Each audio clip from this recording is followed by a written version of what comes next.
Welcome back to Dave's Shed.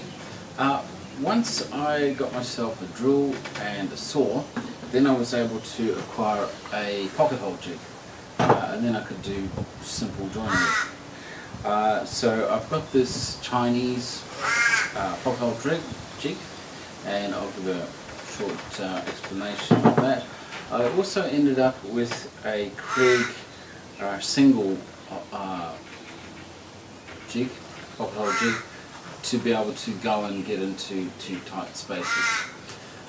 So I'll go and explain a little bit about what I found with using those.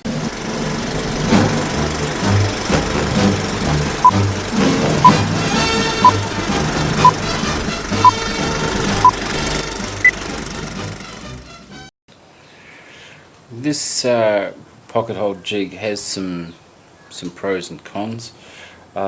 The great thing about it is it's all metal. It's all metal and it feels really solid, which is good. And the other thing is that it's metric and variable. You can set these spacings for these to be any space you want.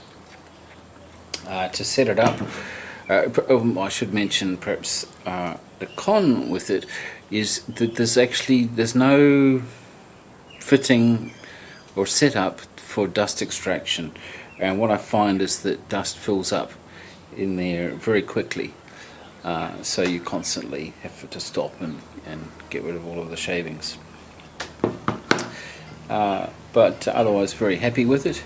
To set it up, it comes with this drill bit for pocket holes, and I have another one. I have a genuine Craig one and the one that came with this jig. To be honest, I haven't noticed much difference between them. The drill bits, I should say. There are two settings here, so you can see that. There's this setting here is for thin material, and this setting here is for thicker material.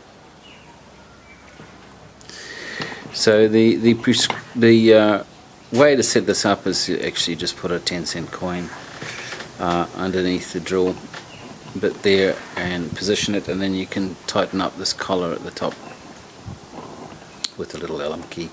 So very simple to set that up, and that works well. I actually have two, so I've ended up with one that's set at this setting, and I have another for the thicker material. It's all set, ready to go. So that's all there is to it, really. It's very easy to do.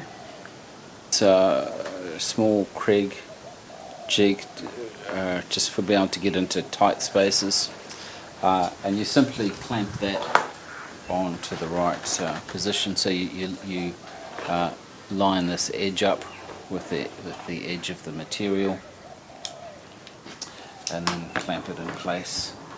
And you can buy these speciality clamps if you like, or just any old clamp, and clamp that in place, and then away you go. Just screw in there. So they're good. There's all sorts of different Craig ones, and they have pluses and minuses, but I think one of the top of the range Craig setups includes dust extraction, which would be nice. One thing I've found with this is that I've found that this travel is not as long as I'd like it to be, in my opinion. So when I'm going into, say, 19mm wood, or certainly if it's smaller than 19 anyway, that I feel that I need to have a packer in there to make sure this clamps properly. So then that's locked in there, and that's good. I should really screw this down to something to have it solid, but so far I haven't bothered. So we just line up our workpiece, clamp that in place. We obviously fit our drill bit.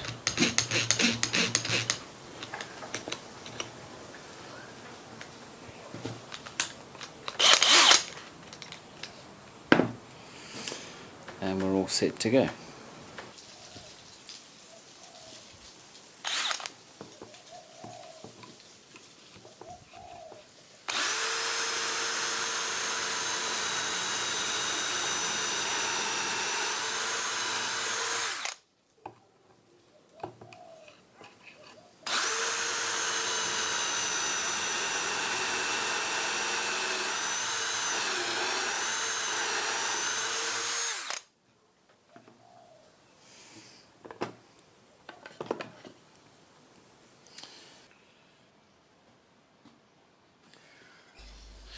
In future videos I'll show you some simple and not so simple projects that I've made with pocket hole joinery.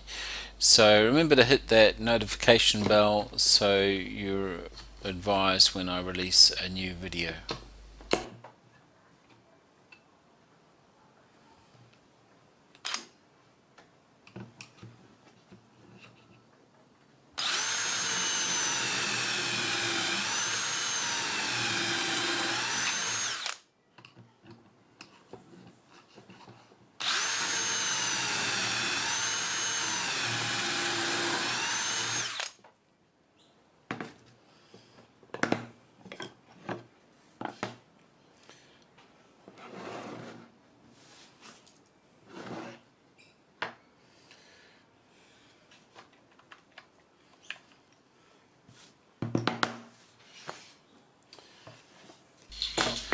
You want to arrange your workpieces like I'm doing here so that you're screwing into the cross grain of the target piece.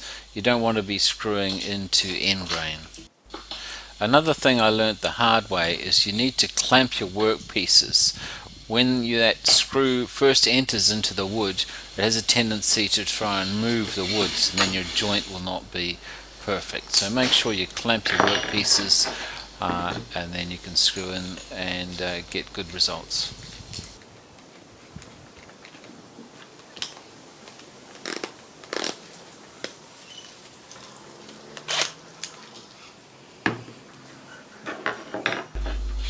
For pocket hole joinery, you use these pocket hole screws which have this Robinson style head to them.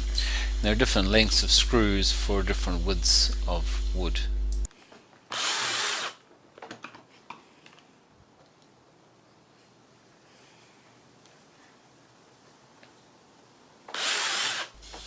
I hope you found this video useful. Remember to like and subscribe because that encourages me to create more content for you.